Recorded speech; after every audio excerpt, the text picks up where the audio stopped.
Bienvenidos a este nuevo episodio, un episodio muy especial porque tenemos a ni más ni menos que Blanca, profesora en Oxford, experta en medicina computacional. Bienvenida, Blanca. Para resumir un poco todo lo que vamos a ver en este podcast, vamos a empezar de los comienzos, de cuándo nació ese gustillo por el tema de la medicina, porque empezaste con un perfil muy ingenieril, muy de ingeniería, ya que estudiaste ingeniería industrial, y luego te metiste en un ámbito que, ojo, no tiene mucho que ver relacionado con ingeniería industrial, que es el tema de la medicina. Vamos a descubrir por qué nació esa curiosidad y luego, oye, vamos a divagar en alguna conversación más interesante de tanto el corazón como tu experiencia en Oxford, qué has vivido ahí, cuál es el avance de la tecnología en este ámbito de la medicina, porque ya nos has comentado cosillas que parece bastante interesantes, pero que las vamos a ver luego. Entonces, oye, ¿cuál fue, Blanca, tu educación? Es decir, ¿qué estudiaste? Yo estudié Ingeniería Industrial aquí en la Politécnica de Valencia y me especialicé en electrónica. Y en la carrera no hice nada de medicina, no sabía nada de medicina, pero había profesores que sí que estaban ya investigando en el tema del corazón. Y hubo una charla invitada de un catedrático de Estados Unidos que se llama José Jalife, y yo fui a verla en el último año, justo antes de empezar el proyecto fin de carrera. Y me pareció fascinante. Y la relación que tenía entre lo que yo estudiaba y lo que él mostró fue que el corazón tiene una parte eléctrica. Entonces, todos los procesos que yo había estudiado en la carrera de electrónica y electricidad se podían aplicar a un órgano como el corazón. Y me pareció tan fascinante que decidí hacer el proyecto fin de carrera con Chema Ferrero. Y después eso llevó a la tesis doctoral y ahí por esas razones por las que yo me metí en medicina, porque tenía otras opciones de trabajar en otras cosas. Pero sí, fue completamente aleatorio ir a una charla y ver lo fascinante que podía ser, aplicar mis conocimientos a otro campo y me metí. Claro, y ¿cómo es ese camino? Porque como estudiante es algo que nosotros nos preguntamos bastante y es, oye, a lo mejor, ¿qué es lo que me gusta o cómo descubro lo que me gusta? ¿Lo tuyo fue algo natural o fue como una decisión fija de va a ser esto? Es decir, no sé si me explico, pero desde mi punto de vista como estudiante hay tantas ramas y tantas cosas que también si eres ingeniero te pueden gustar, que dices, ostras, ¿cuál puedo elegir y en cuál me puedo yo dedicar el resto de mi vida? Es decir, ¿cómo fue esa decisión? A ver, yo nunca decidí que me iba a dedicar a esto el resto de mi vida. Yo decidí que era un campo que me parecía fascinante y que me apetecía conocer más. O sea, lo que yo sí que tenía claro en ese momento es que prefería no meterme a trabajar en una empresa, nada más acabar la carrera, que quería descubrir otras cosas.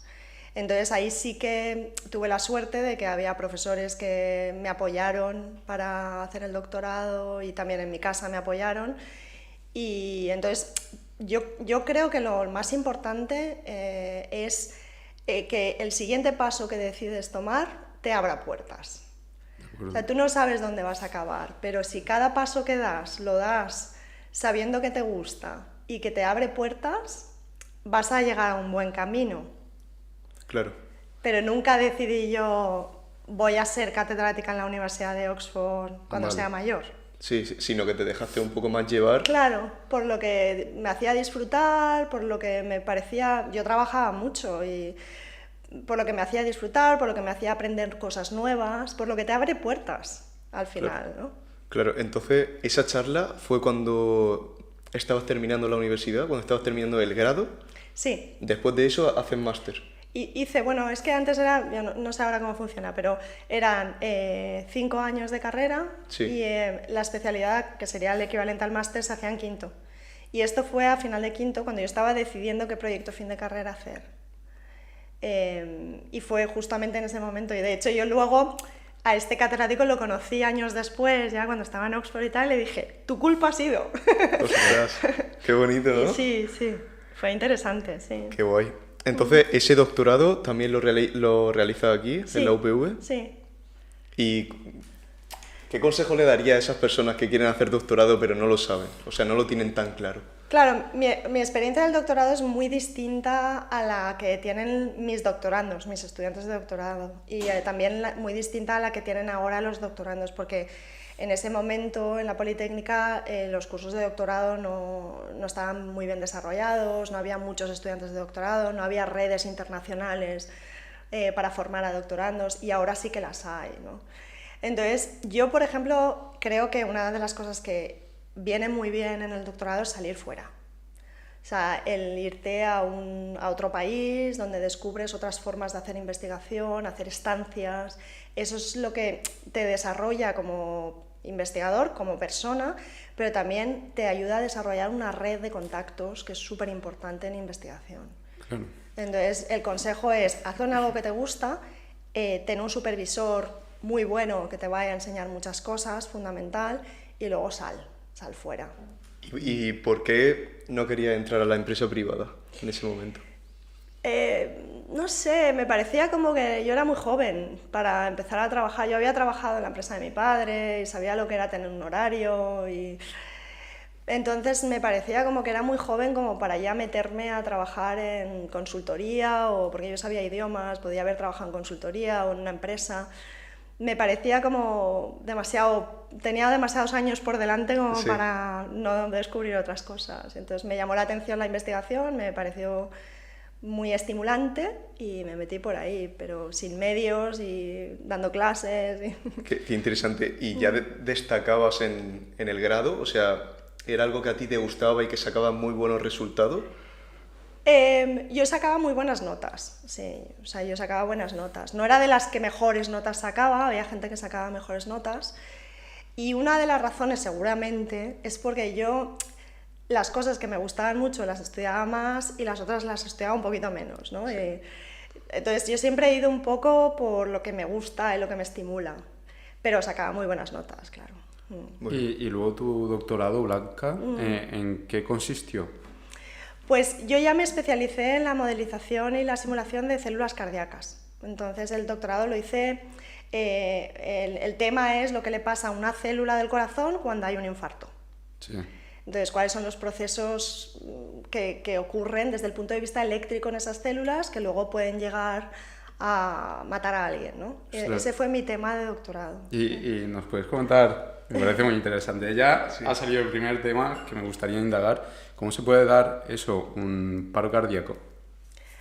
Bueno, hay distintas razones, pero la razón que yo investigaba, que se llama isquemia, pues es cuando el corazón, el tejido del corazón recibe menos oxígeno, menos nutrientes por la sangre de los que necesita para funcionar. Entonces, pues no llega el oxígeno a las células y empieza a haber algunas anomalías que pueden llegar a dar unas arritmias que hacen que el corazón pare de bombear sangre. Claro, por ejemplo, a mí hace un tiempo, esto ya es personal, pero se suponía que tuve una arritmia y fue porque, oye, haciendo deporte perdí el conocimiento y me desmayé. Entonces fui al hospital, me pusieron como unos escáneres y me detectaron una arritmia. Es por eso, porque a lo mejor no llega suficientes nutrientes o suficiente oxígeno al corazón que se puede dar. Puede ser una de las causas. También depende del tipo de arritmia que tengas, si es de la parte alta del corazón o de las cámaras bajas de los ventrículos. Entonces, la mayor parte de la gente que tiene arritmias, gente mayor sobre todo, es de la parte alta, y que son las aurículas. Y eso en teoría no pasa nada porque solamente se dedican a llenar a las cámaras de abajo. Pero es molesto, puede dar trombos y tal. Si te da una arritmia de la parte baja de los ventrículos, que es las cámaras que bombean sangre al resto del cuerpo, es cuando te puede dar un síncope. Sí. Vale, pero vamos, no sé lo que te pasa. No, creo que fue un síncope. No hay un síncope. O te puedes morir. Sí, entonces es cuando necesitas el desfibrilador, que es el choque eléctrico. Sí. Estos procesos son eléctricos, entonces la ingeniería sirve mucho. Claro, es súper curioso, Quería preguntarte también que por dentro eso. del corazón tenga pues esas conexiones eléctricas y en el cerebro también. Sí, pasa totalmente lo mismo. Entonces, yo una duda que tenía también era el tema del periodo, ¿no? de la pulsación. Es decir, estos problemas de paros cardíacos o algo así es cuando se descuadra, ¿no? Ese pulso Sí. y se te puede dar. Me parece súper interesante que el organismo en sí que pueda controlar ese pulso constante. Se regula Sí. también, se acelera o se decelera dependiendo de la actividad que estés teniendo Claro. o del estrés. Sí, y se regula también por la respiración. Y por ejemplo, hay algo bastante curioso, una duda que tengo personalmente, y tú como experta a ver si me lo puedes resolver. Es decir, cuando nosotros hacemos ejercicio y a lo mejor nos aceleramos y el corazón empieza a acelerar, es porque los músculos necesitan a lo mejor más sangre para hacer ese entrenamiento. Claro, ¿Es por ello? claro. Vale. Había otra cosa muy interesante que lo escuché y dije, ostras, qué curioso. Y fue que, por ejemplo, en un ataque, imagínate que alguien te atraca, Blanca, que espero que no, pero... Oye, encapuchado. Pero en caso de que pase, es decir, el cuerpo de por sí se da cuenta de esa situación de peligro, entonces, o esto no solamente en un ataque, pero también en una situación violenta. Sí. El cuerpo como De que se estrés. prepara a ese cuerpo, a esa acción, y el corazón pues empieza a enviar la mayoría de la sangre a los músculos y no va tanta al corazón, digo, al cerebro. Y es por eso que en situaciones se nos puede ir como un poco la pinza y decir algo y gritar o lo que sea, y es porque la sangre se ha ido a los músculos en vez del cerebro. Puede ser, tú sabrás más. No, era una pregunta para ti. No sé, yo te puedo hablar de lo que pasa cuando te metes en agua fría, porque yo Vale. nado en... Vale, Oye, eso me interesa, ¿eh? ¿qué sucede? A mí me flipa. Sí, esto es mi nueva afición. Vale, Bueno, que está bastante de moda también en determinados sectores de nadar durante todo el invierno en Inglaterra en lagos Helados. helados. Sí. Y entonces ahí hay un proceso bastante interesante que, claro, es una situación de súper estrés, sí. porque te metes y te crees que te vas a morir. Entonces tú te entrenas para controlar la respuesta que tiene tu cuerpo a una situación de estrés tan grande. Entonces acabas controlando por la respiración y por la costumbre todo el proceso ese que estabas hablando de estrés y tal. Entonces es bastante interesante. Claro. Claro, es el método Wim Hof, ¿no? Sí, bueno, yo no lo sigo, ¿No? pero vamos, yo sí que llevo ya varios inviernos Sí. nadando todas las semanas en agua Ostras. fría, en agua helada, y lo recomiendo un montón, porque para la salud mental y para físicamente y todo es súper bueno. Y sí, te ayuda a controlar en situaciones de estrés, tu cuerpo se acostumbra a como quedarte calmado. Y es interesante. ¿Y cómo haces esos baños helados? Pues porque tengo un grupo de amigas locas. Entonces, en vez de irnos a tomar un café, quedamos bueno. para meternos en agua helada. Sí, Ostras. todas las semanas, muy ¿Y- divertido. ¿Y por cuánto tiempo estás en el agua helada? Pues depende de la temperatura del agua. Entonces, nuestra regla más o menos es 1 minuto por grado. Vale. Entonces, si es 0 grados, entras y sales. Y si es 2 grados, pues estás un poquito y tal. Pero tu cuerpo lo nota enseguida, porque cuando ya has pasado el umbral del primer minuto que te quieres morir y salir de ahí, Sí. bueno, ahora ya no nos pasa, pero entonces sientes una sensación de placer, o sea, de como mucho bienestar. Entonces ahí es importante salirte cuando estás encontrándote bien, porque si sigues es cuando te da hipotermia y te dan otros procesos más. Entonces es como 1 minuto por grado la regla. Ahora yo te iba a preguntar también por eso, pero claro, yo te quería preguntar qué problemas puede tener el cuerpo cuando está demasiado tiempo expuesto a Claro, eso. Sí. Ostras, yo pensaba que Es muy cuanto interesante. más tiempo estaba, es como que más fuerte te haces, ¿no? O como- No, pero hay que tener cuidado porque, o sea, a ver, hay varios peligros. Uno es, si metes una de las cosas que te pasa cuando te metes en agua helada es que tu primera sensación, o sea, tu como primera reacción es absorber, inhalar. Sí. Entonces, si te has tirado de cabeza y estás debajo del agua, te ahogas, porque inhalas un montón de agua. Entonces, lo primero es entrar como muy despacio y así como una abuelilla y controlando la respiración.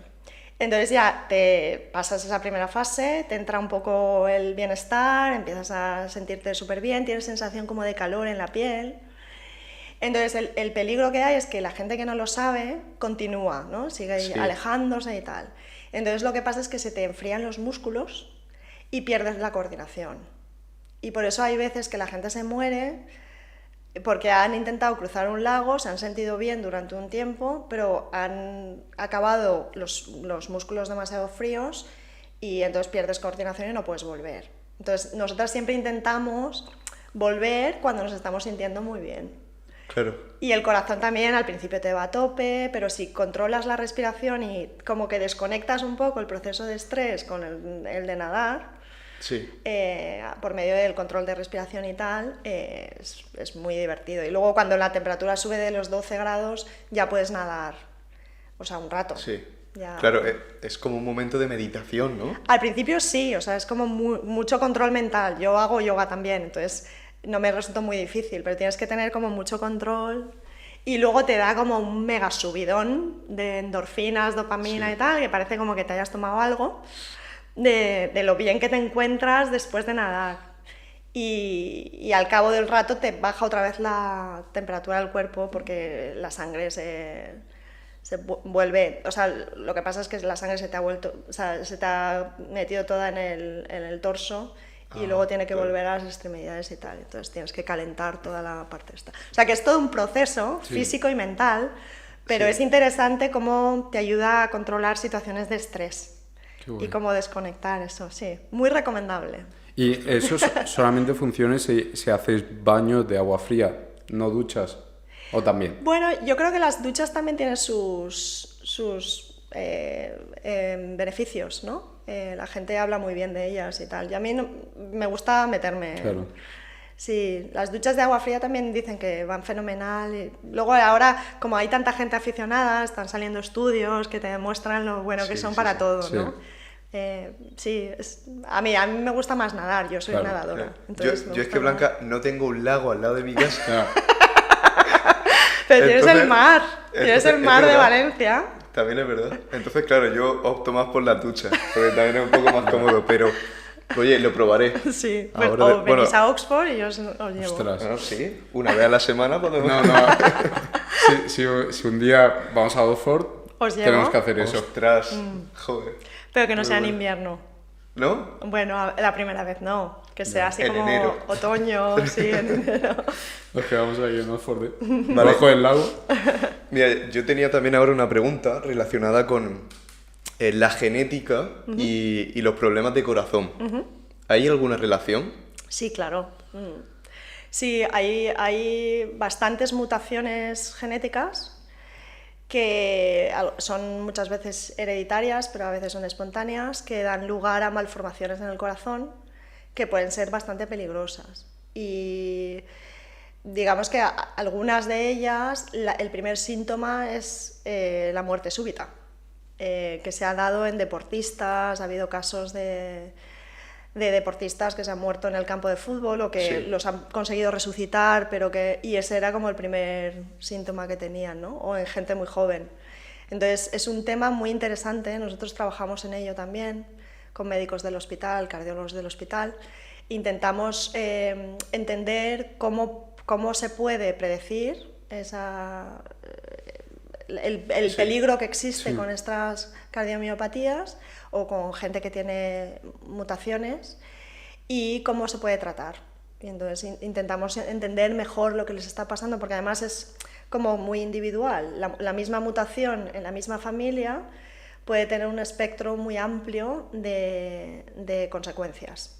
Gente que está perfectamente bien y que vive hasta que son mayores y no tiene ningún problema, y con la misma mutación pues alguien que se muere cuando son pequeños, ¿no? Claro. ¿Y se puede, ya hay una solución a eso, a esa mutación? Bueno, solución todavía no, pero una de las áreas más interesantes en medicina ahora es la edición genética, gene editing, que intentas corregir la mutación. Y eso yo espero que sí, que están ya habiendo algunos casos de determinadas enfermedades que sí que los han tratado así. De momento la terapia es o farmacológica, medicinas, o implantar un dispositivo, un desfibrilador, que cuando detecta la arritmia te pega una descarga eléctrica. Claro. Y eso es bastante traumático. Ostras, ¿sabes a quién le pasa eso? Al Kun Agüero. Es un jugador de sí. Argentina y estaba él haciendo un directo en Twitch y le pasó. Sí. Dice, ostras, un segundo. Sí. Dice, me acaba de pegar una descarga. Sí, a mí me pasó en una entrevista. Estábamos haciendo una entrevista para contratar a gente y un chico joven vino a la entrevista y le estábamos haciendo una entrevista y de repente paró y pegó un bote en la silla. Y no sabíamos lo que le estaba pasando. Y le pegó tal descarga que como que saltó y dijo, no pasa nada, he tomado demasiado café. Nosotros no sabíamos qué pasaba. Hasta que le pegó una segunda descarga y ya no se podía mover, o sea, estaba tan débil. Y él quería seguir con la entrevista y nosotros lo paramos y lo mandamos al hospital. Sí, es un poco salvaje la terapia, porque es que es literalmente un choque eléctrico que te pegan dentro del corazón. Pero ¿cuál es el proceso? Es decir... El proceso es, en el corazón, pues este chico decía que se había tomado demasiado café, pero claro, él tenía predisposición y no se sabía en su caso, seguramente tendría una condición genética o de algún tipo. Y pues el corazón, la actividad eléctrica del corazón normalmente es muy sincronizada para que el corazón bombee. O sea, lo que pasa es que la actividad eléctrica es la que controla la contracción. Entonces, si es sincronizada, la contracción es muy optimizada, entonces funciona muy bien toda la circulación de la sangre. En el caso de una arritmia, lo que pasa es que en vez de estar sincronizada, es caótica o irregular. Sí. Entonces la contracción ya no es tan optimizada, la contracción es irregular y entonces si no tienes el dispositivo, que el choque eléctrico lo que hace es resetea el corazón, le pegas tal choque eléctrico que reseteas el corazón y entonces dejas que otra vez el corazón vuelva a funcionar sincronizado. Y si no hay choque eléctrico, como el corazón no está bombeando sangre porque está como loco, la parte eléctrica está como loca, entonces no llega riego sanguíneo al corazón y se produce la muerte, claro. Vale, esto lo quiero unir con la siguiente pregunta de ¿qué relación tiene la electricidad con el corazón? Sí, pues cada una de las células del corazón tiene como unos componentes electrónicos, que son proteínas, que dejan pasar partículas cargadas eléctricamente del interior al exterior de la célula. Entonces hay unos procesos eléctricos que se conocen bastante bien. Entonces nosotros lo que hemos hecho es,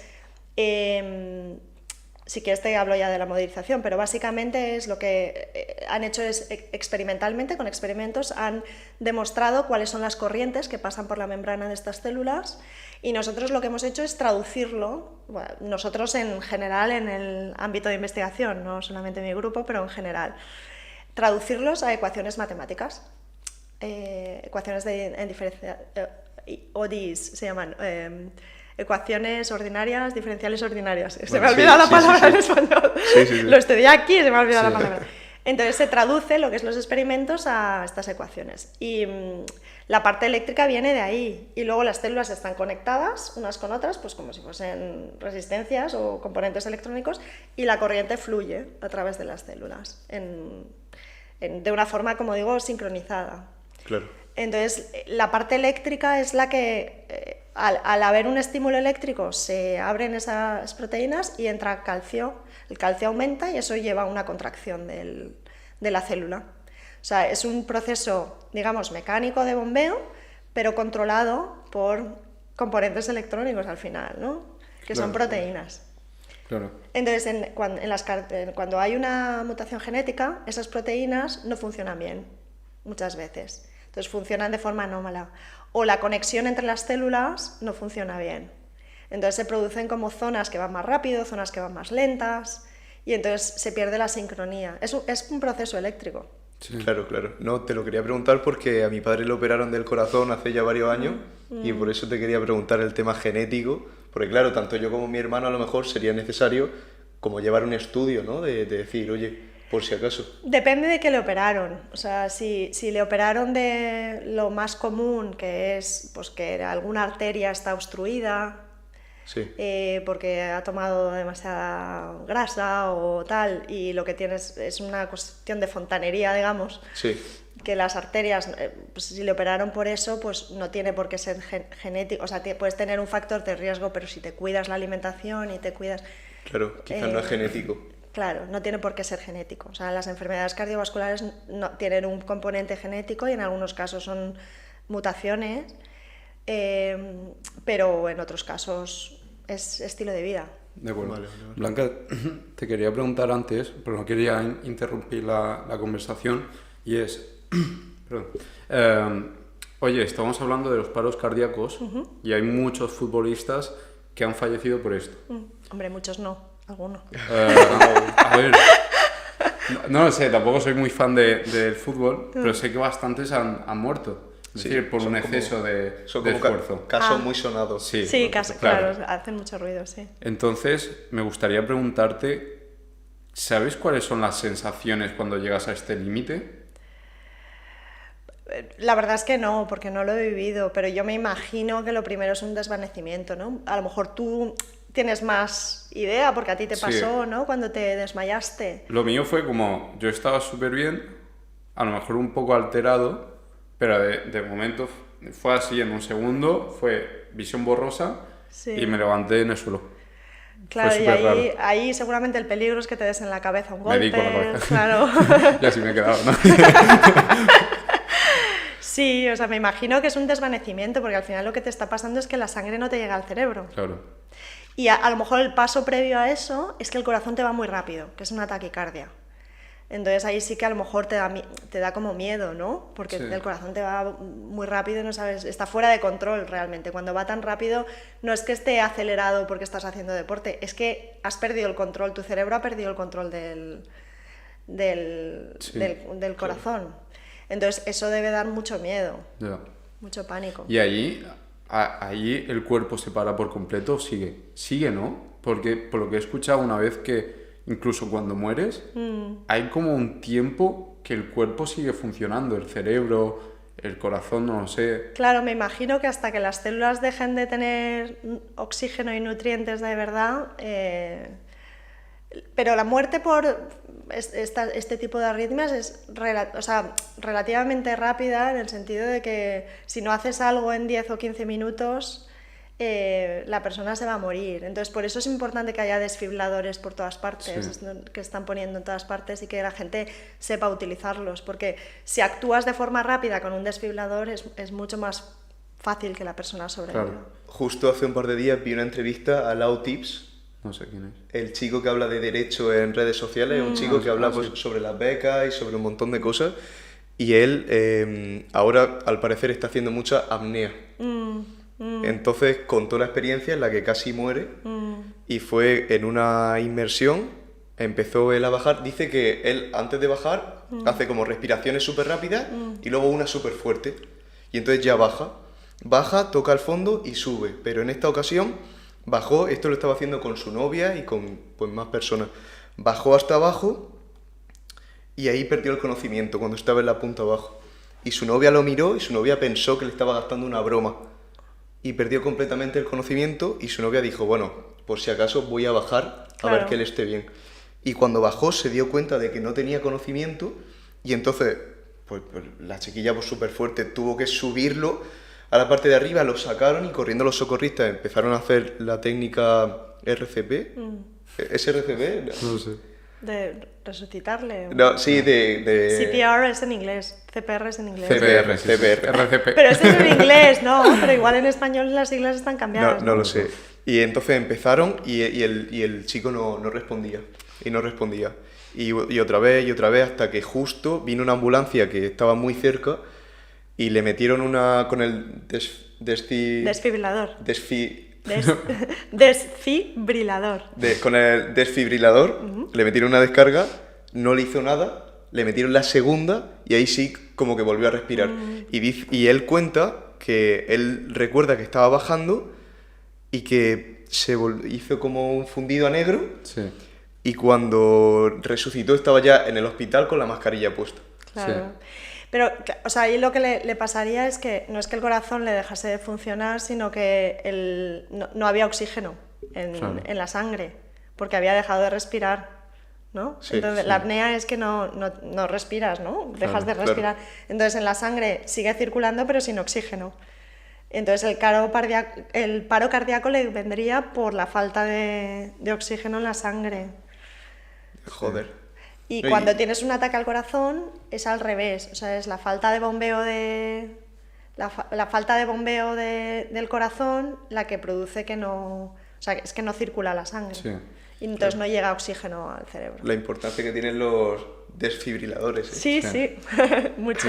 Luego, a mí una cosa que me sorprende mucho, y me está sorprendiendo pensando aquí, pues yo no sé si lo has pensado tú, me imagino que sí, porque has estado 20 años en el sector especializándote en esto, es, ostras, ¿cómo puede ser que haya un sistema tan perfecto? Es decir, ¿por qué yo me desmayo y aún así el corazón sigue bombeando para intentar eso? Volver a despertar o volver a recuperarme, o esa lucha por sobrevivir. Me parece súper interesante.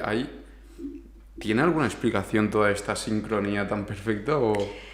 No sé, a mí también me parece fascinante y por esa razón yo me dediqué a ello, ¿no? Sí. O sea, porque me di cuenta de lo súper interesante que era el encontrar procesos que yo entendía bien por la parte de ingeniería electrónica aplicados a un corazón, a un sistema tan optimizado y tan maravilloso. No hay ningún sistema que sea... no creo que haya ningún sistema que sea tan alucinante como es el corazón, ¿no?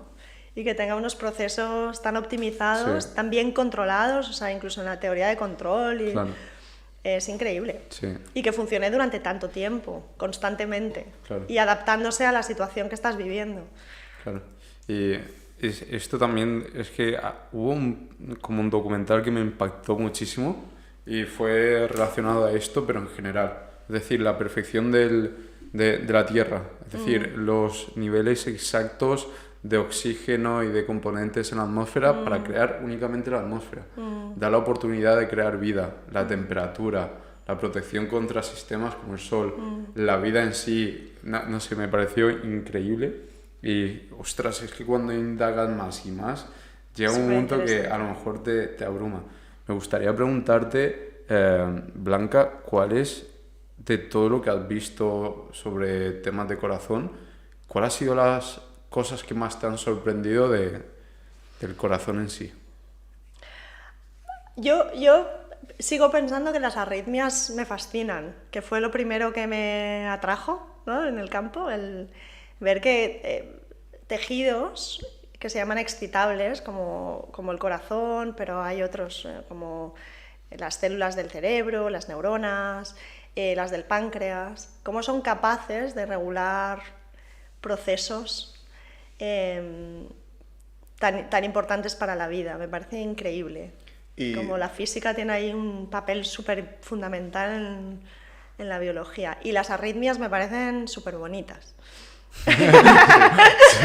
Bueno, el equivalente también en medios excitables, por ejemplo, es el equivalente a una arritmia en el medio ambiente y en el clima es los huracanes. Sí. ¿No? Cuando se producen estas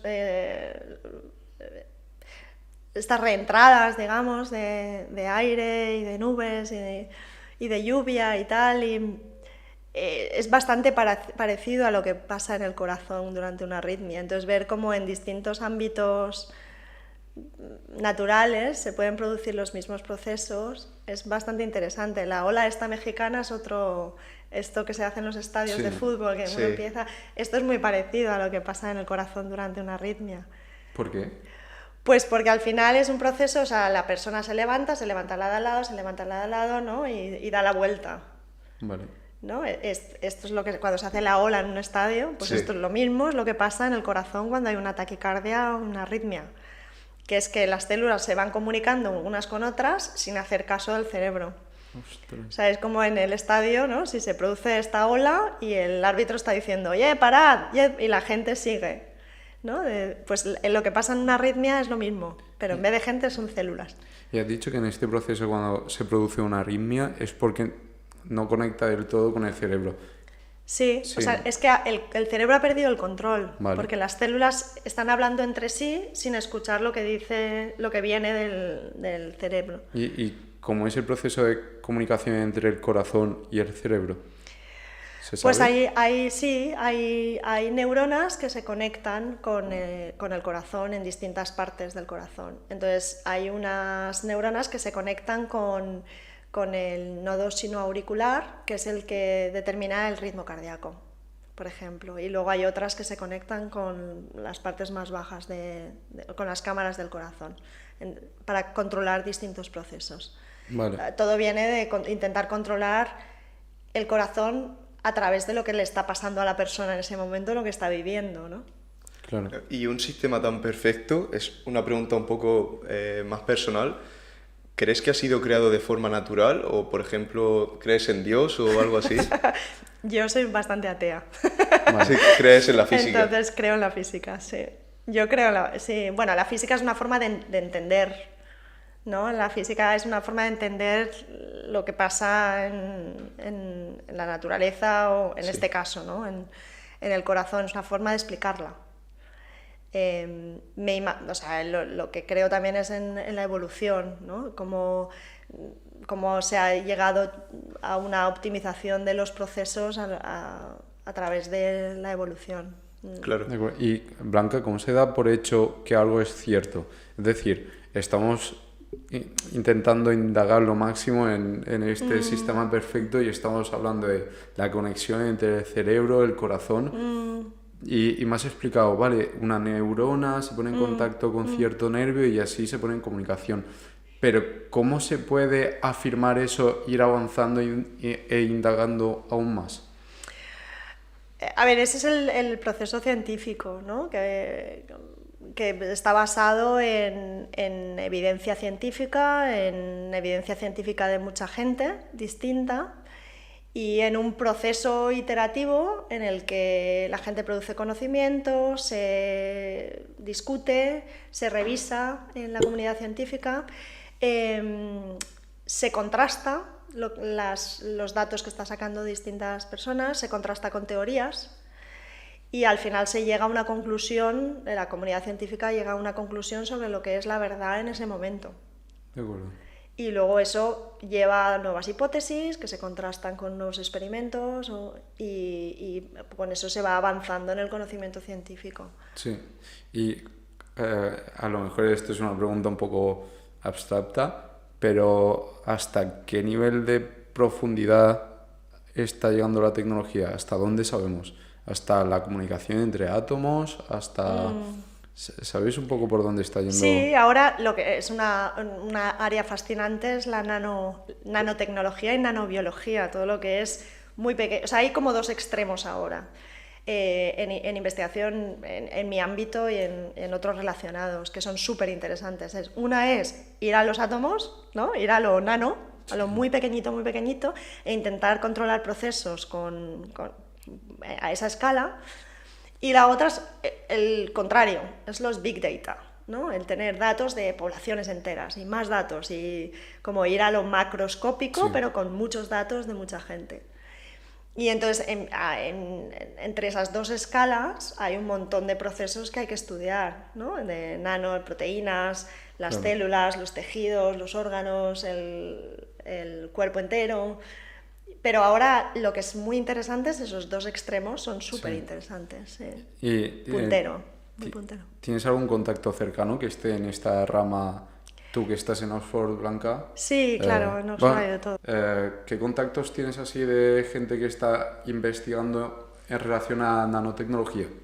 Pues mira, hay una profesora española, catedrática del Departamento de Física, que se llama Sonia Contera, que ha escrito un libro que se llama Nanobiology, sobre nanobiología, y que justo acaba de publicar el libro en español. Y está haciendo promoción. Y salió el otro día en el periódico, creo que era El País. De vez en cuando escribe en El País. Pero Oye, vamos. Muy bien. Muy bien. Sí, sí, sí. Y es como experta mundial, sí, de Madrid. Oye, pero si a la gente le interesa, podemos también a lo mejor... Sí, ¿En claro. Amazon a lo mejor está? Sí, claro. Vale. Oye, pues lo dejaremos por si hay gente que le guste ese Os tema. puedo pasar el contacto. Perfecto. Entonces, además es súper interesante hablar con ella porque sabe muchísimas cosas. ¿Y qué estás realizando actualmente en relación a nanotecnología? Ella ahora mismo no sé exactamente qué está haciendo, pero estudiaba bastante los procesos mecánicos de las células, como... Sonia, perdón si estoy diciéndolo mal, pero cómo actuar de forma mecánica sobre las células para entender determinados procesos, que eso hay gente que lo hace. Pero vamos, no es mi campo y es como que seguro que lo digo mal. Claro, claro. Entonces, pero muy interesante. Se dividen también en diferentes ramas. Es decir, en una fábrica sí que tenemos muy claro pues, la parte eléctrica o la parte mecánica, pero dentro del cuerpo también se dividen en estos sectores. Hay gente que estudia la parte eléctrica, la parte mecánica, sí, las dos cosas. Vale. ¿La parte mecánica cómo funciona o en qué va basada? Pues está basada en que cuando la célula se estimula por la parte eléctrica, el calcio aumenta y se produce una contracción de unas fibras. Y eso hace que el corazón se contraiga. Ostras. Y eso también lo estamos modelizando. Entonces ahora tenemos simulaciones de corazones que se contraen. Y es también interesante porque hay como realimentación entre la parte eléctrica y la parte mecánica. Entonces, dependiendo de cómo se esté... No solamente que la eléctrica controle la mecánica, sino que la forma de contraerse, la deformación del corazón, también puede afectar a la parte eléctrica. Vale, y es bastante interesante. En cuanto al corazón, tengo una duda un poco rara a lo mejor, ¿eh?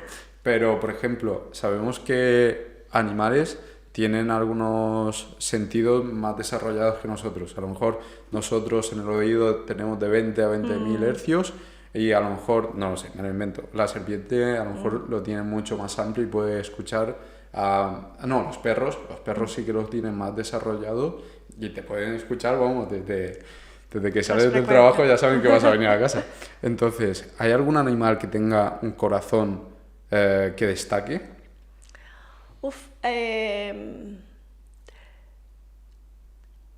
A ver, los que más se han estudiado son los roedores, ratas, ratones, los ratones un montón para cuestiones genéticas, conejos, cerdos, perros un montón, y son bastante parecidos al humano. Alguna gente también estudia los caballos, porque hay mucha gente veterinarios y tal, que son interesantes, son como muy grandes. Y luego hay un tema bastante curioso que escuché yo el otro día en una charla. Son unos ratones que no tienen pelo y que viven por debajo de la tierra. Entonces, estos lo que tienen es un corazón que está muy optimizado a tener bajos contenidos de oxígeno en su hábitat. Sí. Entonces, son súper interesantes porque son corazones que funcionan muy bien durante mucho tiempo con muy poco oxígeno, que es lo que... Y entonces se está intentando estudiar cómo pueden haber desarrollado su corazón para sobrevivir esas condiciones. Y esos me parecen súper interesantes. Son muy feos, porque son ratones que no tienen pelo, pero son como súper animales desde el punto de vista del poco oxígeno que necesita el corazón para sobrevivir. Y hay gente en Londres que los está estudiando. Poco se habla de los ratones, pero lo que nos han aportado es increíble, porque al final todos los experimentos que se han hecho hasta ahora han sido normalmente con ratones o conejos, ¿no? Sí, bueno, muchos ratones por la parte genética, y la verdad es que es una pena porque tampoco se parecen tanto al corazón humano. Sí. Pero bueno, lo digo también, sí es verdad que han aportado mucho y hay mucha investigación que se ha hecho muy puntera en corazones de ratón. Yo me gustaría que hubiese como una evolución más rápida hacia otras técnicas que están basadas en tejidos humanos. Sí. Y ahora hay mucha tecnología nueva de organoides y tejidos que se pueden desarrollar de forma sintética a través de células madre y tal, y que tienen fisiología más humana, digamos, y no necesitan experimentos animales. Entonces se está invirtiendo mucho en reemplazar los experimentos con esas tecnologías basadas en células humanas. Sí. Y eso es muy interesante. ¿Cómo se construyen esos organoides? Pues hay distintas técnicas, pero la base es que se parte de, digamos, células madre, que te permite diferenciar las células en distintos tipos de tejido, y puedes tenerlas en células aisladas o intentar darles una forma determinada para que haya comunicación intercelular, o sea, que en vez de ser una célula aislada esté creciendo algo que es como un tejido, ¿no? Y yo tampoco soy experta en esto, pero hay gente que les pone andamios de tejido biológico para que crezcan las células de una forma determinada. Se ponen también fuerzas mecánicas para que las células crezcan de una forma determinada. Y es un campo de investigación súper apasionante, el intentar desarrollar órganos artificiales. Claro, claro. O sea, volviendo un poco a la historia, que nos hemos quedado por el doctorado, ¿empezaste aquí el doctorado y lo terminaste en Estados Unidos? No, lo acabé aquí. ¿Lo acabaste aquí? Hice aquí el doctorado, sí. ¿Sobre qué? Las células durante un infarto. Claro. Vale, el tema que estábamos hablando. Sí, lo que hemos hablado. Lo puedo repetir. No. Es por llevar bien la estructura y luego te vas a Estados Unidos. Sí, entonces me dieron una beca para irme 6 meses a Estados Unidos. Yo estaba en el departamento de Ingeniería Electrónica y quería hacer una estancia fuera. Entonces nos fuimos 6 meses en principio. La idea era irse 6 meses. Entonces me fui a un laboratorio que estaba en Nueva Orleans, con una catedrática de allí, muy conocida, que ahora ya está en Baltimore, en Johns Hopkins. Y en ese momento yo descubrí un mundo nuevo, porque me fui allí me fui a un departamento de ingeniería biomédica, que en Estados Unidos ya había ingeniería biomédica y aquí se desarrolló más tarde, partiendo, digamos, del departamento donde yo estaba, pero aquí no había ingeniería biomédica todavía como grado. Entonces fui allí, había medios, teníamos máquinas, ordenadores, no sé, era como... había mucha gente dedicada a la investigación. Y luego Nueva Orleans es una ciudad súper divertida, con un montón de música, festivales, jazz. Ahí empecé a hablar mejor inglés, a aprender inglés. Entonces para mí fue como una época súper estimulante a nivel de trabajo y personal. Entonces a los 2 meses de estar allí yo pensé, yo de aquí no me voy. O sea, 6 meses se me están pasando volando. Y entonces al final me apoyaron del departamento y tal para conseguir prolongar la estancia y al final acabé estando 2 años. Súper divertido. En comparación con España, comparando un poco la investigación que se hace aquí con la de Estados Unidos, ¿cuáles son las mayores diferencias? A ver, ¿ahora o antes? Bueno, antes, por ejemplo. A ver, antes en el departamento donde yo estaba había gente que había hecho el doctorado, pero la ingeniería era muy de desarrollo, de mucho relacionado con la industria. Entonces la investigación no estaba muy desarrollada. Los cursos de doctorado no se los tomaba la gente muy en serio, ¿no? Entonces la formación en ese momento dependía mucho de tu supervisor. Y en Estados Unidos no era así, o sea, ahí ya tenían otros medios, tenían dinero para investigar, tenían dinero para contratar a gente, y entonces era bastante diferente. Ahora la Universidad Politécnica tiene gente haciendo investigación del mismo nivel que en Oxford y que en otros sitios. La diferencia está en cómo deficientes son los procesos burocráticos y en la cantidad de financiación que se consigue. Pero a nivel el nivel, digamos, de la investigación y la preparación que tiene la gente para hacer investigación es buenísima. Yo tengo a gente que ha hecho el doctorado conmigo, que ha venido de España y que ha venido de la Politécnica, y la verdad es que es fenomenal. Claro, entonces el problema que hay en cuanto a la investigación en el país no es tanto de los sistemas de educación, sino de arriba, ¿no? De que no se está apoyando suficiente para avanzar. Sí, o sea, no sé si de arriba, de abajo o de dónde, pero sí, la gente tiene mucha carga docente, está dando muchas clases y tiene poco dinero para investigar, o sea, que eso significa que tienes menos masa crítica, tienes menos estudiantes, tienes menos investigadores que pueden hacer un grupo donde se colabora y se hacen las cosas más rápido, ¿no? Y luego también, eso son barreras, y luego los procesos burocráticos, es el papeleo que te piden para todo, ¿no? La cantidad de papeles que te piden para pedir cualquier cosa y el formato del currículum lo tienes que cambiar 300 veces. Todo eso es falta de eficiencia. Claro. O sea, yo cuando me fui a Estados Unidos me pidieron un papel, que es mi pasaporte. Ostras. Y cuando fui a Oxford igual, o sea, no me pedían nada, me pedían mi currículum en 2 páginas y el pasaporte. Sí. Y en España es como un montón de papeleo y eso es tiempo y dinero que nos está dedicando a investigar de verdad y a solucionar problemas. Claro, ¿cómo es la investigación en Oxford? ¿Qué diferencias tiene, por ejemplo, una investigación en Estados Unidos o en España? A ver, el proceso básico es el mismo y cuando tienes gente que está formada afuera y que ha ido y ha venido y que está bien conectada, el proceso es el mismo. El nivel es el mismo. Yo te puedo nombrar a gente que está haciendo aquí la misma investigación que hacemos nosotros, sí, y al mismo nivel. La diferencia es el tiempo que se emplea en hacerla.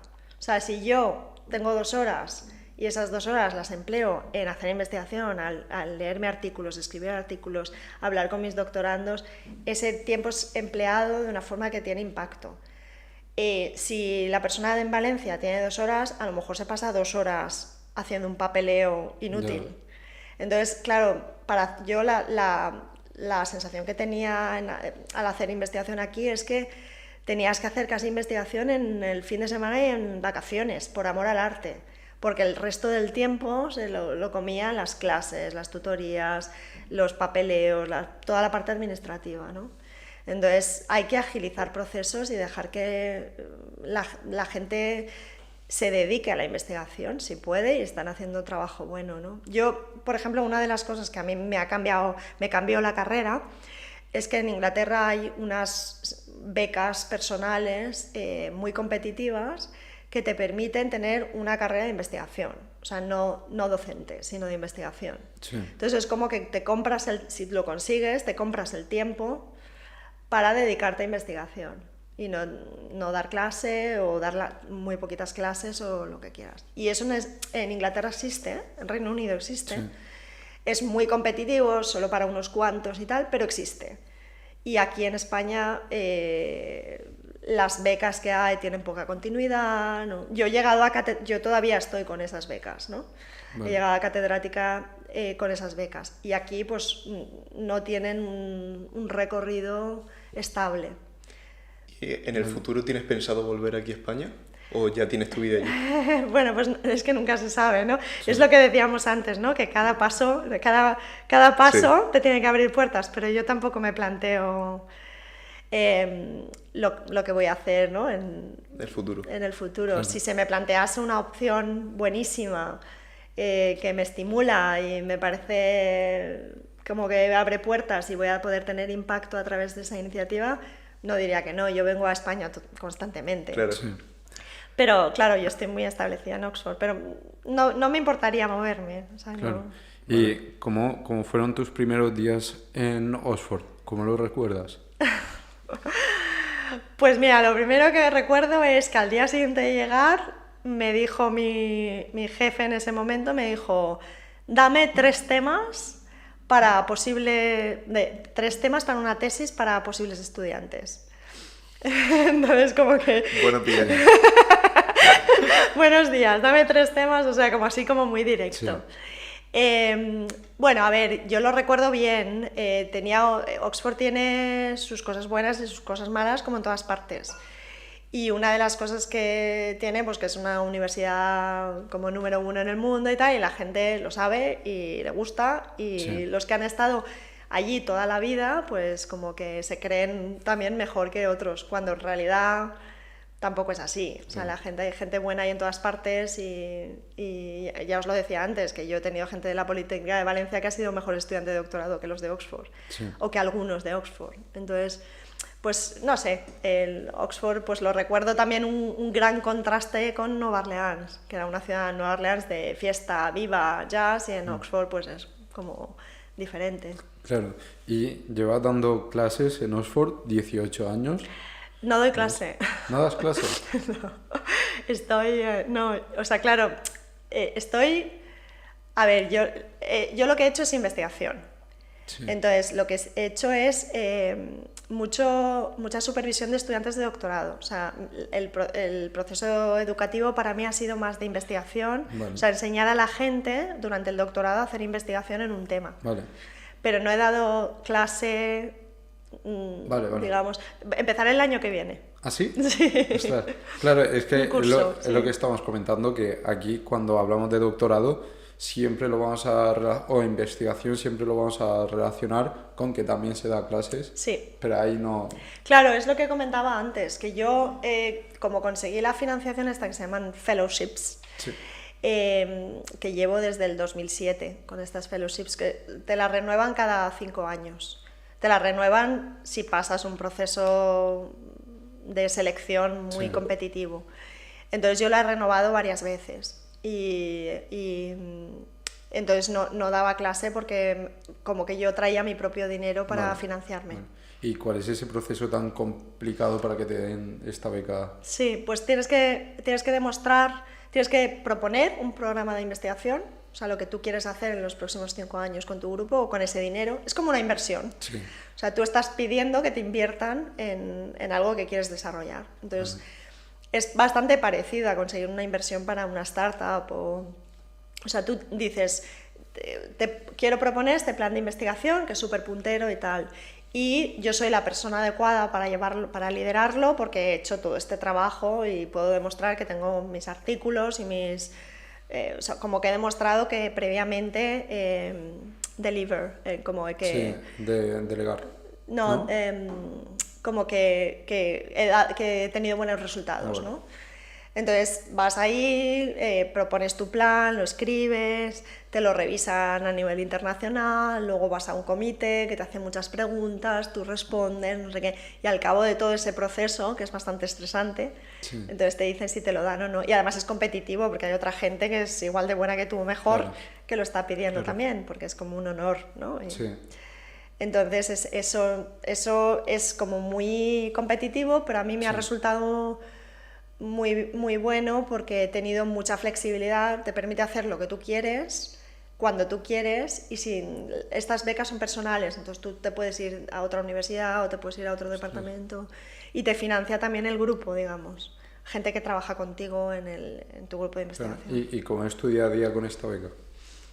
Pues trabajar mucho con mi grupo, trabajar con gente de mi grupo, digamos, discutir todos los temas de investigación y demás, leer artículos, escribir artículos, corregir artículos, mucho es leer y escribir, o sea, y enseñar a gente a leer y a escribir, o sea, que todo el tema de comunicación de los resultados es súper importante. Hablar en público para comunicar los resultados. O sea, yo ya no hago, digamos, la parte, desde hace mucho tiempo, la parte de yo modelizar y hacer las simulaciones. Esto hace mucho tiempo que yo no lo hago. Lo hace gente de mi grupo y entonces yo dirijo esa investigación y discuto los resultados y tal. Vale, y luego en el tema de investigación también seguramente trabajas con muchas personas muy inteligentes en su ámbito. Y como nos has comentado, en Oxford pues hay mucha gente que se cree muy buena. En todas partes, sí. Pero... Sí, en todas partes. Entonces, oye, ¿cómo has conseguido o cómo ha sido tu experiencia trabajando con otras mentes brillantes? Sí, este es un tema muy interesante porque yo, o sea, de mis estudiantes de doctorado y de investigadores postdoctorales en mi grupo, la mayoría son bastante más inteligentes que yo en determinadas cosas. Entonces, lo importante es entender quién es especialmente inteligente para qué e intentar desarrollarles otras facetas que a lo mejor no son... Primero, no ponerles freno, o sea, darles todos los recursos que necesitan para desarrollar sus ideas y luego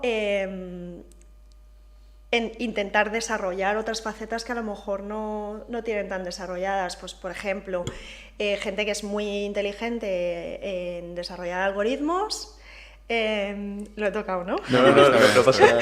Gente que es muy inteligente para desarrollar algoritmos a lo mejor no es tan buena colaborando con sus compañeros, y eso es muy importante, o comunicando lo que están desarrollando a un público. Entonces, es intentar un poco no poner freno a la genialidad, fomentarla, pero desarrollarla de forma más amplia. Y es muy interesante. Vale, ¿y cuál es el alumno en Oxford más brillante que hayas conocido en estos 18 años ahí?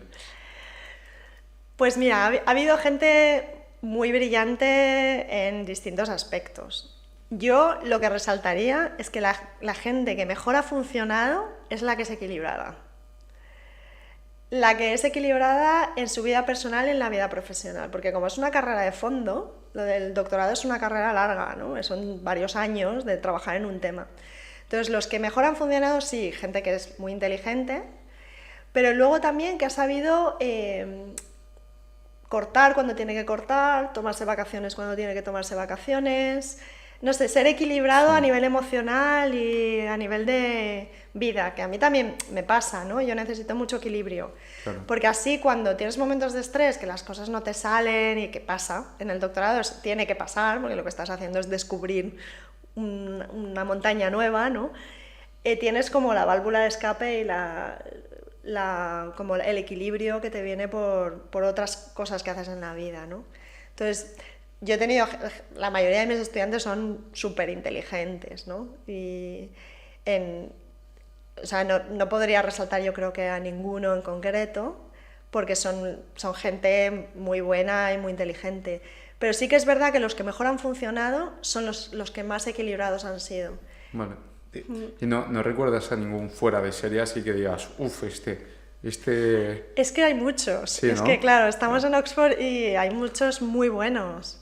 Españoles y no españoles, quiero decir, sí. Españoles, ingleses, yo he tenido de muchos sitios, ¿no? Es que no te sabría destacar a uno en concreto. ¿Y no es complicado lidiar con gente tan lista? Sí, puede serlo. Porque, no sé... Sí, sí. Me imagino que cada uno tendrá ahí su toque, de altas capacidades, sí, mucha neurodivergencia, que se llama ahora. Sí, porque además yo estoy en el departamento de Computer Science, entonces hay mucha gente muy diferente y que piensa de maneras muy distintas. Claro. Pero a mí me parece muy fascinante, a mí me gusta. Sí. Entonces lo llevo bien y me gusta ver la genialidad y ver cómo les puede ayudar a desarrollar más, ¿no? ¿Qué manera más científica de decir eres tonto, eres neurodivergente? No, pero eso no es todo tonto. Lo contrario. Pues, no, sí, claro. Un poco que loco, como... ¿no? Bueno, neurodivergencia es ahora la nueva palabra para todos las personas que tienen como formas de pensar... Muy creativas. Atípicas, ¿no? Todo lo que lo que es autismo, todo lo que es déficit de atención... Claro. Ahora está bastante de moda hablar de neurodivergencia y ver cómo se puede establecer entornos donde todo el mundo tenga una forma de desarrollarlo. Mira, ahora me estoy acordando ahora que estaba hablando de esto, de un estudiante mío que es brillantísimo, ahora mismo está en Estados Unidos, pero vuelve a Oxford con una de estas fellowships muy competitivas. Y este es quizá lo más parecido que he visto yo a un genio. Y al principio tenía muchos problemas a nivel, no en su investigación de por sí, sino en el trato con la gente, porque no entendía por qué la gente se enfadaba con él cuando les decía que lo que habían hecho estaba mal. ¿No? O sea, él iba y le decía a la gente, esto está todo mal lo que has hecho, ¿no? Entonces la gente se enfadaba. Entonces, para mí fue muy importante en ese proceso de formación de él explicarle por qué la gente se enfadaba y cómo había que hacer las cosas y decir las cosas para que no se enfadasen. Y yo creo que es uno de mis mayores éxitos, porque tenía tanto conflicto en su vida, ¿no? Que no hubiese llegado a ser lo exitoso que es ahora si no hubiese aprendido la parte esta de trabajar con otros, ¿no? Que es fundamental. Y es una de las cosas que en el doctorado yo creo que se debe aprender. Claro. O sea, tenía una pregunta que creo que ya la hemos hablado, y es si has tenido algún problema de ego trabajando con todas estas personas. Porque, ego en investigación, todos los problemas claro. que... claro. Todo.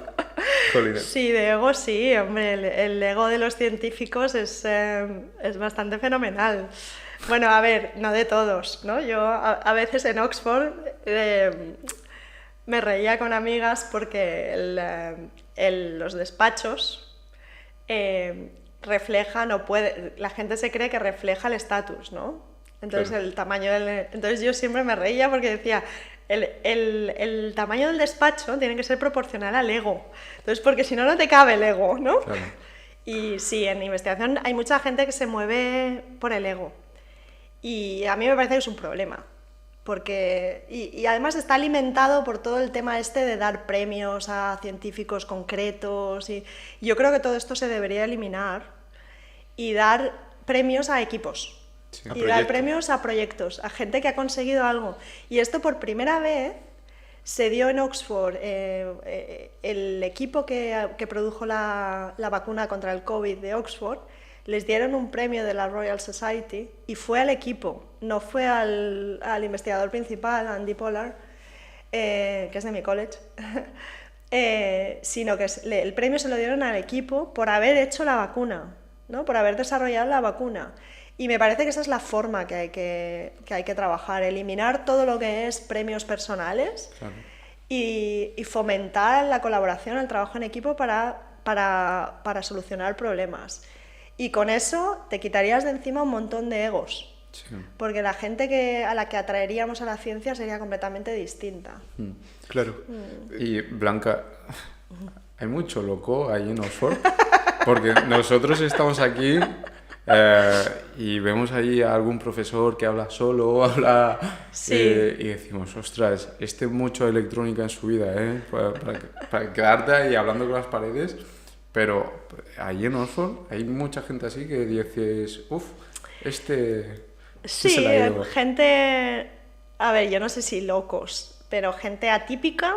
Sí. No joder. Sí, claro, o sea, estamos hablando de gente que normalmente está súper especializada en un tema. Y para eso hay que tener un determinado mindset, ¿no? Sí. Una forma de... Si te quieres especializar en algo muy concreto y que sea tu pasión, ¿sabes? Única, mucha gente pues es un poco diferente. Claro. Y luego está todo el tema de los problemas mentales que se derivan de estar en entornos muy competitivos. Sí. Y eso es menos divertido, digamos, ¿no? Yeah. Todo el tema de la ansiedad, la depresión en gente muy joven por estar en entornos donde hay mucha presión. ¿Tú sueles lidiar con estas sensaciones de ansiedad o estrés o ya sabes controlarlas? Yo a nivel personal me lo gestiono muy bien, pero por lo que hablábamos antes, que yo hago yoga, yo hago sí. Natación en lagos helados, en no lagos helados, entonces y lo que hablábamos antes del equilibrio, ¿no? Que yo creo que es fundamental tener tus formas de escape físicas, ¿no? Y también de estar en la naturaleza y para llevar unos niveles de estrés razonables en el trabajo o no llevarlos, quiero decir, intentar no tener estrés, porque cuanto menos estrés tienes, más eficiente es también tus procesos intelectuales. Entonces yo creo que ahí es donde hablaba del equilibrio, ¿no? De si tú quieres hacer algo a nivel muy alto y ser muy eficiente en lo que haces y llegar a tener un impacto, es muy importante tener el equilibrio, saber parar, el dejar las cosas aparte, ¿no? El cerrar todo lo que tienes que cerrar, irte a casa, darte un paseo, irte al gimnasio, lo que sea, pero llevar esa vida equilibrada y también tomarte vacaciones. O sea, yo creo que eso es una cosa fundamental. ¿Y cómo es tu día a día para tener un día equilibrado? Porque te quería preguntar sobre cómo podemos crear una vida equilibrada. A ver, os voy a decir un secreto, y es que mis hijos se creen que yo no trabajo. me paso el día en yoga y nadando. Mis hijos, no, o sea, literalmente, no, los mayores ya sí, pero... ¿Creen que eres nini? Creen que soy como que su madre, como que no... Y yo digo, esto es un éxito en mi vida, porque mucha gente se pensaría que yo llevo el trabajo siempre a cuestas, y, ¿no? Por la productividad que tenemos y tal en el equipo y tal. Pensarían que yo siempre estoy así como trabajando. Pues no, o sea, yo trabajo mucho, trabajo sobre todo muy intensamente. O sea, yo lo que hago es cuando trabajo. Y no me voy a tomar un café, tal cual, trabajo. Mis reuniones son muy optimizadas, ¿no? O sea, si podemos estar reunidos media hora, no va a ser una hora.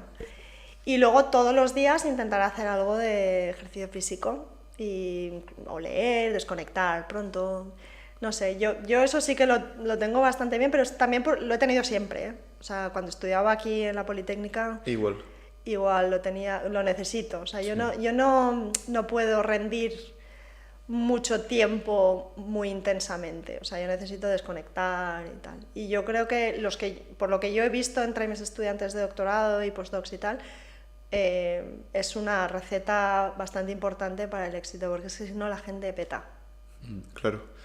Yo quería preguntarte ahora sobre, bueno, un poquito más de ciencia, y es dónde están los límites ahora mismo del tema del modelado y la simulación y por qué se siguen utilizando corazones de animales. O sea, ¿dónde está ese límite que todavía no hemos conseguido dejar eso atrás? Pues, a ver, ahora mismo es un momento súper interesante para este tema, ¿no? Porque está empezando a darse cuenta la industria y, o sea, hemos llegado a un conocimiento suficiente, digamos, para desarrollar modelos y correr simulaciones que están demostrando que son útiles, ¿no? Que son útiles, pero no solo en entorno académico, sino en entorno de la industria. Es una de las cosas que se viene haciendo desde hace un montón de tiempo para el desarrollo de coches o el diseño de nuevos aviones, por ejemplo. Nadie montaría un avión sin haberlo simulado antes, ¿no? Y esto en ingeniería se lleva haciendo hace un montón. El otro día conocí a un ingeniero que trabaja en Fórmula 1. Entonces, ellos cada 15 días montan un coche, pero antes lo simulan. Y él estaba trabajando en la parte de modelización y simulación del coche de Fórmula 1. Esto que en ingeniería está súper establecido, en medicina menos, y en biomedicina menos. Pero ya llevamos mucho tiempo y ahora ya se están abriendo puertas y las empresas farmacéuticas están utilizando programas que hemos diseñado nosotros para predecir si los medicamentos van a ser seguros o no. Y esto ya está pasando en empresas farmacéuticas. Y la gente que sale de mi grupo se la rifan, o sea, hace falta más gente que esté formada en ingeniería, pero que entienda la aplicación a la medicina. Y es un campo súper estimulante, donde está empezando también porque las empresas reguladoras de medicamentos, los que aceptan si un medicamento se va a comercializar o no, están aprobando el uso de este tipo de datos, ¿no? De modelización y simulación. Entonces está haciendo que las empresas estén empujando mucho para utilizarlo, y es un momento bonito porque se está abriendo un campo de empleo que antes estaba más reducido y ahora es como que está habiendo un boom bastante interesante.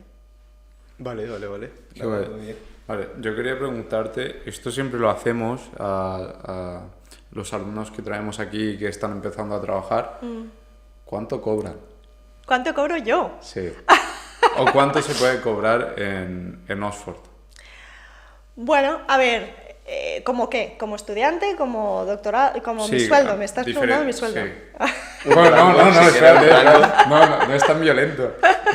Nosotros normalmente esta pregunta lo que hacemos es, si viene un ingeniero industrial, a los alumnos que están estudiando esa carrera o que la quieren estudiar, le preguntamos, oye, una vez terminada, el sector aquí en España, ¿por qué rango regula el sueldo? para Vale. que se haga una idea. No tu sueldo específico, No, a ver, sino yo te cuento. un estudiante que va a Oxford y está haciendo el doctorado, ¿con qué sueldo podría estudiar? Si le da para vivir bien, si Sí. le da para vivir limitadamente. Ahí va la pregunta, no tan violento, hombre. En Estados Unidos lo preguntaría y no había ningún problema, ¿eh? ¿Ah, sí? Sí, en Estados Unidos la gente como que abiertamente te habla del Bien. sueldo. Sí, Claro. el dinero no es tabú, como Claro, es en España. y luego que también es algo importante. Sí, Porque, claro, ostras, claro. ¿sabes? Es fundamental. Es algo importante. Y dices, vale, voy a pasarme todo este tiempo en algo, pero ¿me dará para vivir o no? Sí, a ver, el sueldo de los estudiantes de doctorado ahora mismo en Oxford es como de 18.000 libras al año. Creo que no pagan impuestos y les da para vivir en una casa habitación compartida. Sí, es un sueldo que te permite vivir. Sí. El problema fundamental de Oxford es la vivienda es carísima. O sea, porque es una ciudad muy bonita donde el espacio es reducido. Y entonces ese es el sueldo del estudiante de doctorado. Luego, a nivel de postdoctoral, o sea, si eres investigador, si has hecho el doctorado y te contratan como postdoc, pues serán como 30 y poco mil libras al año, que lo mismo, o sea, te da para vivir en un piso compartido y luego ya cada año te van subiendo el sueldo. Sí.